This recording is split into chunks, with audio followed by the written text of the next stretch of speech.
Cinema ఆడితే అంతా బాగుంటుంది.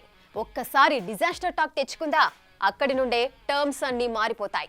తాజాగా భారీ అంచనాలతో బరిలోకి దిగి బోల్తాపడ్డ ఈ సినిమా విషయంలో కూడా ఇదే జరుగుతుంది.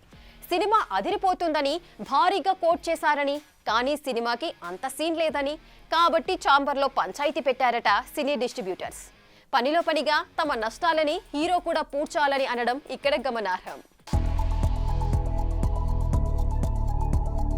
క్రేజ్ సినీ ఇండస్ట్రీ అంతా ఈ పదం చుట్టే తిరుగుతుంటుంది. హీరోల ఇమేజ్ ను క్యాష్ చేసుకోవాలని నిర్మాతలు, డిమాండ్ ఉన్నప్పుడే 4 రాళ్లు వెనకేసుకోవాలని హీరోలు, అవకాశం వచ్చినప్పుడే అందిపుచ్చుకోవాలని దర్శకులు, ఇలా ఎవరి ప్లాన్లో వారుంటారు.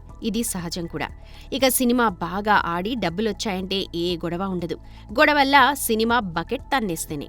ఇచ్చారు కాబట్టి తీసుకున్నానని హీరో, క్రేజ్ ఉంది కాబట్టి ఖర్చు పెట్టానని నిర్మాత, డిమాండ్ ఉంది కాబట్టి కొన్నామని డిస్ట్రిబ్యూటర్స్, ఇలా ఎవరి వర్షన్ వాళ్ళు వినిపిస్తారు. మొత్తానికి సినిమా సక్సెస్ ని అందరం షేర్ చేసుకున్నప్పుడు ఫెయిల్యూర్ ని కూడా షేర్ చేసుకోవడానికి ఎవ్వరూ ముందుకు రాని పరిస్థితి. అయితే సక్సెస్ వచ్చినప్పుడు కలిసి డబ్బులు పంచుకున్న డిస్ట్రిబ్యూటర్లు సినిమా ఫ్లాప్ టాక్ తెచ్చుకోగానే నిర్మాతలు హీరోల వైపు చూడ్డమే ఇక్కడ విచిత్రం. లాభాలొచ్చినప్పుడు ఇవ్వకుండా కేవలం డబ్బులు పోగానే ఇలా టార్గెట్ చేస్తూ గగ్గోలు ఎందుకు పెడుతున్నారనేది ఇక్కడ ప్రశ్న. ఎన్నో సక్సెస్లిచ్చిన పూరి, సినిమా కోసం కష్టపడ్డ విజయ్లు లైగర్ విషయంలో ఇలాంటివే ఫేస్ చేశారు. లైగర్ హైప్ చూసి బయ్యర్ భారీ రేట్లకు సినిమా హక్కులను కొనుగోలు చేశారు.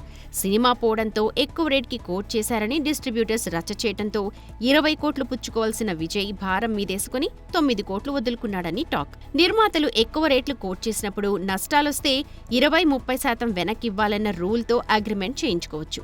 కానీ చేసుకోరు, ఎందుకంటే లాభాలొచ్చినప్పుడు కూడా అలాగే ఇవ్వాలంటారు కాబట్టి. ఇక ప్రస్తుతం జాక్ సినిమా విషయంలో కూడా ఇలాంటి ఇష్యూనే ఫేస్ చేస్తున్నారట నిర్మాత ప్రసాద్, హీరో సిద్ధు. చూడాలి మరి ఛాంబర్కెక్కిన ఈ రచ్చ ఎలాంటి మలుపులు తీసుకుంటుందో. For more videos like this, subscribe Big TV channel.